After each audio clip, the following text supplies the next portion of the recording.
Lo berdua pasti udah tahu kan, kalau banyak banget arwah yang masih aja menuntut balas dendam sama orang-orang yang mereka nggak suka. Sari ini nyoba kayak buat ngegunting tali pocong nyokapnya sendiri, tapi nggak bisa, nggak berhasil gitu. Ini kejadian sekitar 5 tahun lalu di daerah Jakarta. Ada satu keluarga, bapak, ibu, 3 orang anak. Nah tapi gue ngambil dari point of view anak tengahnya ya, namanya Tia. Tia ini umurnya 25 tahun, belum nikah. Dan Tia ini tuh baru beberapa bulan balik ke rumahnya lagi, karena tadinya dia tuh kuliah di Malaysia dan kerja di sana. Oke. Tapi karena nyokapnya sakit, akhirnya dia balik ke Indonesia, dia balik ke Jakarta dan dapat kerja di situ. Sambil dia bisa urus ibunya gitu. Karena abangnya Tia tuh udah nikah dan udah nggak tinggal serumah sama dia. Dan bokapnya Tia itu jarang pulang, sering banget keluar kota buat ngurusin bisnisnya. Jadilah Tia tinggal bareng nyokap dan adiknya ini. Bisa dibilang Tia ini keluarganya cukup tajir. Ya sampai Tia juga bisa kuliah di luar negeri gitu kan. Sebulan 2 bulan Tia tinggal di Jakarta, nyokapnya keadaannya nggak membaik Nat, Moy. Sakitnya tuh kalau nggak salah sakit ginjal atau apa, gue juga nggak terlalu ngerti. Tapi kondisi nyokapnya itu udah parah banget. Badan nyokapnya ini banyak banget memar-memar biru. Singkat cerita, nyokapnya Tia nggak ketolong dan meninggal. Nah, dimulai dari sini Nat, Moy. Setelah beberapa hari nyokapnya Tia meninggal, bokapnya itu udah pergi lagi keluar kota. Bilangnya bahkan ke Solo untuk sebulan, dan Tia ini udah masuk kantor lagi setelah nyokapnya meninggal itu. Kantor di Malaysia. Enggak, di Jakarta tetap. Oh. Gara-gara dia izin ya nyokapnya meninggal kemarin gitu kan, kerjaannya banyak numpuk lah. Jadi sering banget si Tia ini lembur. Dan sampai rumah tuh udah langsung tidur, besok pagi berangkat kerja lagi. Nah dimulai dari sini Nat, Moy. Ada satu hari sore-sore pas baru balik dari kantor, di situ kondisinya emang Tia lagi ngelembur. Nah bibinya Tia itu, pembantunya ngomong ke Tia, ini kondisinya seminggu setelah nyokapnya meninggal. Bibinya tuh ngomong kalau misalkan dia tuh suka denger adeknya Tia ini akhir-akhir suka ngomong sendiri Nat, Moy. Soalnya di rumah kan gak ada siapa-siapa ya, cuman adeknya sama si mbaknya doang ini. Tia kerja gitu kan, bokapnya juga ya sebulan di Solo gitu. Tapi pas disamperin sama si bibinya ini ketika adeknya ngomong sendirian, katanya si adeknya ini lagi ngobrol sama nyokapnya. Nah bingung dong Tia ngedengar kayak gitu, ngobrol sama nyokapnya gimana. Nah ini kita sebut aja nama adeknya Tia tuh Sari ya, Nat, Moy. Sari ini umurnya tuh emang rada jauh sama Tia, kayak sekitar SMP lah. Tapi ya nggak mungkin juga anak SMP halu gitu kan gara-gara nyokapnya baru meninggal. Ya biasanya mungkin yang bisa ngelihat arwah atau makhluk halus ataupun orang yang baru meninggal itu kan mungkin anak-anak ya, karena lebih peka gitu kan. Tapi ini adiknya Tia tuh udah SMP gitu loh. Dan dia juga nggak indigo. Nggak indigo, ya anak biasa pada umumnya aja gitu. Dan bibinya juga ngomong, tadi tuh tiba-tiba si Sari ke dapur, terus ngambil air di gelas, yang gelasnya tuh suka dipakai sama ibunya kalau minum. Tau gak sih lo kalau misalkan orang tuh punya gelas kesukaan gitu kan. Nah kayak gelas kesayangan gitu, si Sari ini ngambil dari dapur, terus dia jalan ke arah kamar dia. Ditanya sama bibinya, Sari kok tumben pakai gelasnya ibu? Sari jawab, iya ibu minta diambilin minum. Loh? Terus mbaknya bingung dong, hah dek, kan ibu udah nggak ada. Tapi adanya ini ngeyel malah bilang, itu ibu ada kok di kamar aku lagi ngobrol sama ibu. Dia bilang gitu.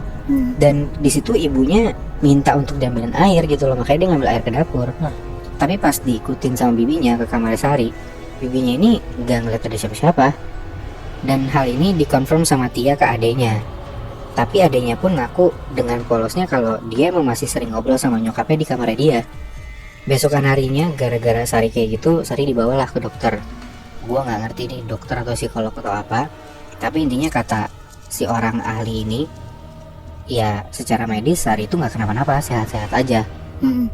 Nah malamnya Nat, Moy, pas udah di rumah, itu kayak sekitar jam 9 malam, Tia tuh nyium bau busuk banget, kayak bau bangkai tikus gitu. Dan ternyata pas dicari, munculnya itu dari kamar Sari, dari kamar adenya. Pas kamar Sari dibuka, bau busuknya tuh hilang. Dan kondisi kamar Sari ini gelap banget. Samar-samar tuh kelihatan kalau Sari tuh posisinya tidur. Tapi ternyata Sari ini belum merem. Jadi kayak tiduran tapi masih melek gitu. Ditanya sama Tia dari depan pintu, "Adek kok belum tidur?" Sari jawab, "Iya ini masih ngobrol sama ibu." Nah, Tia kaget tuh, dan dia udah rada ketakutan. Akhirnya lampu kamar adiknya dihidupin, tapi di situ dia nggak ngeliat siapa-siapa. Dan dengan masih nyoba buat tenang, Tia tuh nanya, "Mana? Nggak ada kok ibunya," gitu. Terus si Sari ini jawab, "Ini kak, ada ibu tidur di samping aku." Tapi Tia nggak bisa ngeliat apa-apa.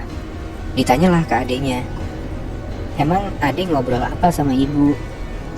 Si Sari bilang, "Ibu ngomong kalau ibu tuh benci banget sama ayah." Hah, benci kenapa? Tuh kan, "Aku nggak tahu, katanya ibu tuh mau bikin ayah celaka." Makin bingung dong Tia, kenapa gitu kan. Terus Sari cuma jawab, "Nggak tahu kak, aku nggak ngerti maksudnya gimana." Dari situ akhirnya Sari ini disuruh tidur sama Tia, berdua di kamarnya Tia gitu, di bawah lah adiknya. Nah malamnya pas mereka lagi tidur itu si Tia kakaknya itu tuh mimpinya tuh dia tuh lagi di dalam kamarnya dia, lagi tidur, dan dia tidur bareng adiknya sama si Sari. Tapi Sari ini kayak ngebelakangin Tia gitu sampai meluk guling, kebayang gak sih lo? Nah tapi Tia tuh ngeliat guling yang dipeluk sama adiknya tuh gede banget, dan ternyata pas diperhatiin itu bukan guling itu pocong. Anjing. Yang mana sosok pocongnya itu sosok pocong ibunya Tia yang badannya udah setengah membusuk. Di situ Tia kaget banget dan dia langsung kebangun. Tapi untungnya pas dia bangun tuh udah rada pagi dan dia langsung sholat subuh, siap-siap, dan dia berangkat kerja lah. Sebelum berangkat dia nitip ke mbaknya, nitip Sari gitu, takutnya Sari kenapa-napa. Nah pas maghrib, dan di situ emang kondisinya Tia ini lagi lembur, Tia ini ditelepon sama mbaknya dari rumah. Mbaknya bilang kalau Sari tuh ngambil gunting di dapur, terus masuk ke kamarnya dia. Nah Tia bilang kayak dia rada takut dong, takutnya nih adiknya kenapa-napa gitu kan, entah ngelakuin hal yang bahaya gitu kan. Si Tia bilang ke mbaknya, "Coba diikutin aja mbak, takut kenapa-napa. Ini saya balik sekarang deh ke rumah." Selama perjalanan pun Tia nggak ditelepon apa-apa sama mbaknya. Dan sekitar jam 8-an malam Tia udah sampai rumah. Mbaknya tuh cerita kalau Sari tuh ngambil gunting kan tadi dari dapur. Terus si Sari ini masuk ke kamar. Jauh dari luar pintu kamar mbaknya tuh nanya, "Adek mau ngapain?" Terus dari dalam kamar si Sari ini ngomong, "Ini ibu tangannya keikat, minta dibukain talinya." Pas dilihat di dalam kamar, si Sari ini nyoba kayak buat ngegunting tali pocong nyokapnya sendiri. Tapi nggak bisa, nggak berhasil gitu. Mbaknya udah ketakutan banget di situ, dan akhirnya mbaknya cabutlah pergi ke kamarnya dia. Tapi untungnya ya Sari nggak kenapa-napa gitu. Tapi mbaknya ngeliat kalau ada pocong berarti Bi? Ada, dan pocong itu sosoknya sosok nyokapnya Tia gitu loh. Dari situ mbaknya bilang kalau baiknya Sari ini dibawa pindah dulu aja dari rumah. Sih gue gak ngerti soalnya ini rumah kenapa, takutnya emang rumahnya dihantuin nyokapnya gitu loh. Jadi ya udah ngungsi aja. Dan malam itu juga Tia, adiknya sama mbaknya bertiga tuh packing dan ngungsi ke rumah abangnya yang cowok itu, yang udah punya rumah sendiri. Nah tapi begitu sampai rumah abangnya, Tia tuh baru ingat kalau laptopnya dia tuh ketinggalan di rumah karena saking buru-burunya. Akhirnya udahlah Tia tuh balik ke rumahnya lagi, minta ditemenin sama abangnya berdua. Sampai di rumah tuh kosong kan. Terus Tia ke atas karena kamarnya Tia di lantai 2, abangnya nunggu di bawah. Terus pas Tia turun ke bawah, dia kaget banget gara-gara abangnya Tia tuh berdiri diam ngelihat ke arah kamar nyokapnya, dan di depan kamar nyokapnya itu ada nyokapnya Tia dalam bentuk pocong.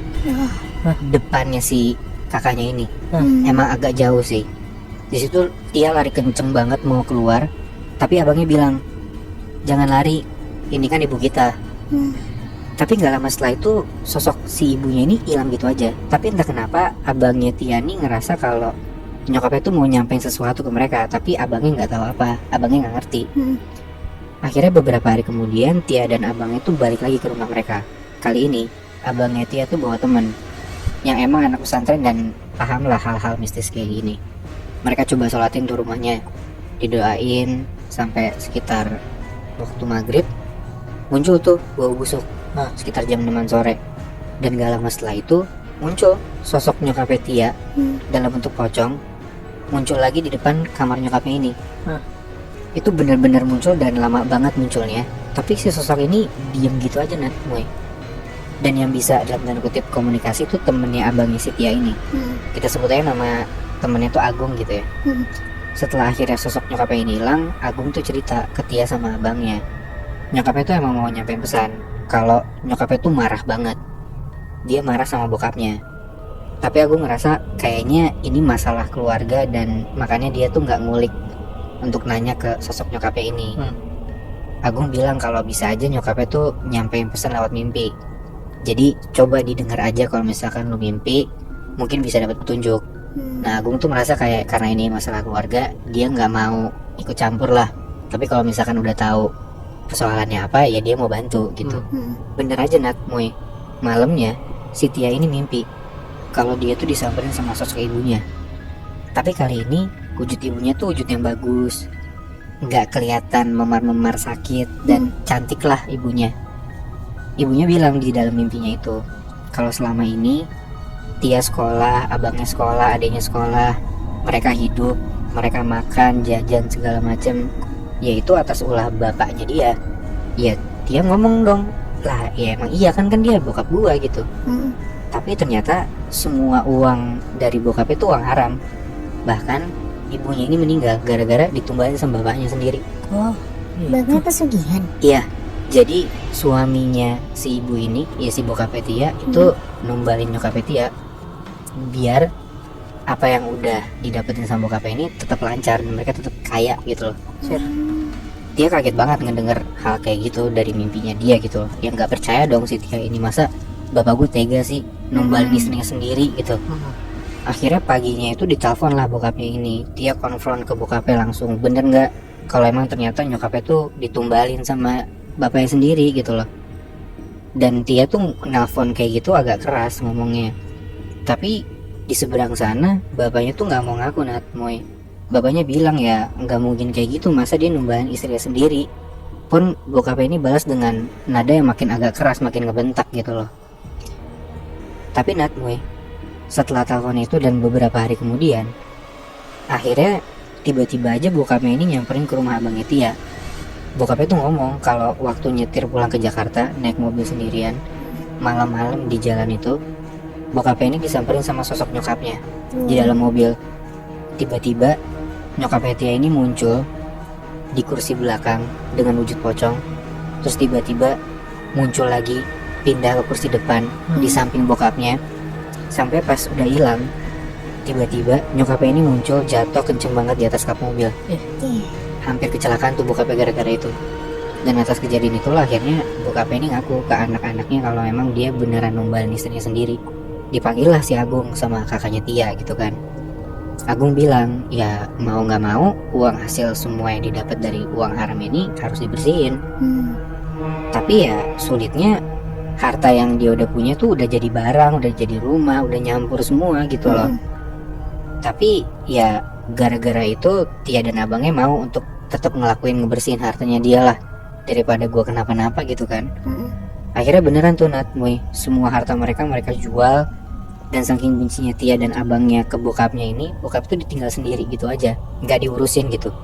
Tia dan abangnya pun bener-bener bisa dibilang mulai dari nol lah gara-gara hal ini. Gara-gara mereka ya jatuh miskin gitu loh. Kena batunya juga kan mereka.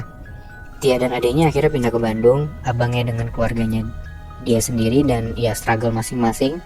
Sedangkan bokapnya itu sendirian. Dan terakhir dari cerita teman gua yang dia dapat kabar dari Tia, bokapnya ini masih nyari ilmu buat ngelakuin pesugihan lagi kemana-mana.